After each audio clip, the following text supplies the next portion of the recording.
जय हिंद साथियों, मैं कृष्णा यादव आपका अपने प्लेटफॉर्म कृषवाणी में स्वागत करता हूं। तो आज का टॉपिक है पावलोव का शास्त्रीय अनुबंधन सिद्धांत। पावलोव जो कि एक रूसी वैज्ञानिक थे, इन्होंने कुत्ता मतलब डॉग पर प्रयोग किया। प्रयोग के द्वारा इन्होंने बताया कि सीखना उद्दीपक मतलब स्टिमुलस और प्रतिक्रिया मतलब रिस्पॉन्स के संबंध से होता है। जो सीखना होता है वह उद्दीपक और प्रतिक्रिया के संबंध से होता है। उद्दीपक मतलब उत्तेजना पैदा करने वाला, प्रतिक्रिया मतलब उद्दीपक के कारण होने वाला व्यवहार। तो आगे इनका प्रयोग, जिसमें पहला चरण है जब कुत्ते को भोजन दिया जाता है। भोजन दिया जाता है तो लार आता है, सलाइवा आता है। भोजन जो कि एक प्राकृतिक उद्दीपक है, इसे अनकंडीशनड स्टिमुलस मतलब यूसीएस कहते हैं। भोजन जो है वो प्राकृतिक उद्दीपक है। जब कुत्ता को भोजन दिया जाता है तो लार आता है उसके मुख से। तो जो लार है, सलाइवा है, वह प्राकृतिक अनुक्रिया है, अनकंडीशनड रिस्पॉन्स है, जिसे यूसीआर कहते हैं। यूसीआर कहते हैं मतलब जब कुत्ता को भोजन दिया जाता है तो उसके मुख से लार आता है, जिसमें भोजन प्राकृतिक उद्दीपक और जो लार है, सलाइवा है, वह प्राकृतिक अनुक्रिया होता है। दूसरा चरण है, इसमें कुत्ते को पहले घंटी बजाई जाती है, उसके बाद भोजन दिया जाता है, फिर उसके मुख से लार आता है। यह प्रक्रिया कई बार दोहराई जाती है कि पहले कुत्ता के सामने घंटी बजाई जाती थी, फिर उसके बाद उसके सामने भोजन आता था तो उसके मुख से लार आता था। इसमें तीसरा चरण है, केवल घंटी बजाई जाती है और उसके मुख से लार आना शुरू हो जाता था।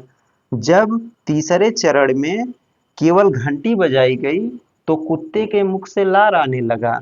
तो जो घंटी है वह अनुबंधित उद्दीपक कंडीशनड स्टिमुलस जिसे सीएस कहते हैं, और जो उसके मुख से लार आता है उसे अनुबंधित प्रतिक्रिया मतलब कंडीशनड रिस्पॉन्स या सीआर कहते हैं।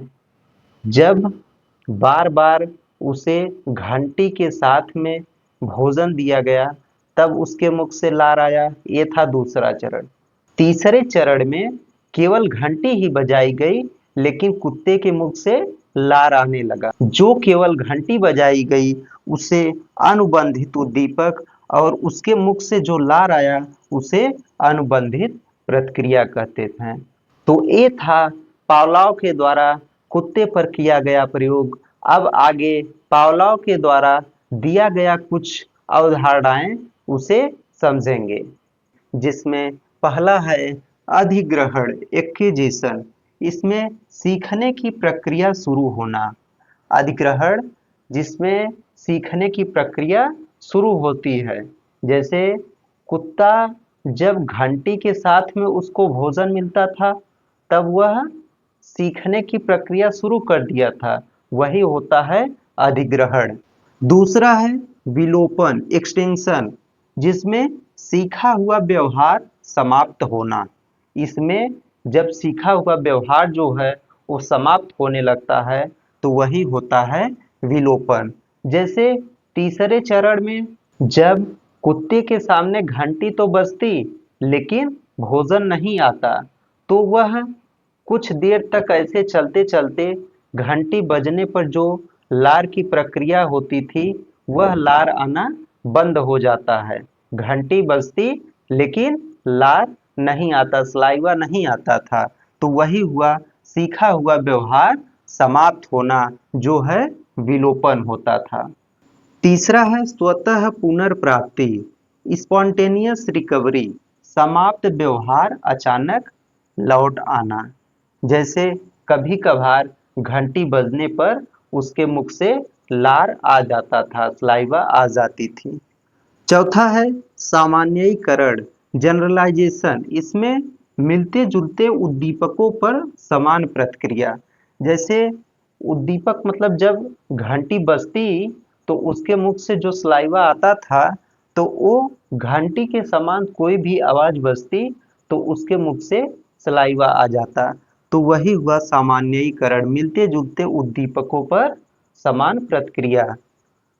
पांचवा है विभेदीकरण, डिस्क्रिमिनेशन, अंतर पहचानना। इसमें मिलती जुलती जो परिस्थितियां हैं उसमें अंतर समझना शुरू हो जाता है। यही होता है विभेदीकरण, डिस्क्रिमिनेशन। जैसे वह घंटी भोजन के लिए बज रही है या किसी और के लिए, तो वही हुआ विभेदीकरण। तब ये हुआ पावलोव का शास्त्रीय अनुबंधन सिद्धांत। अब आगे मिलते हैं अगले टॉपिक के साथ। जय हिंद।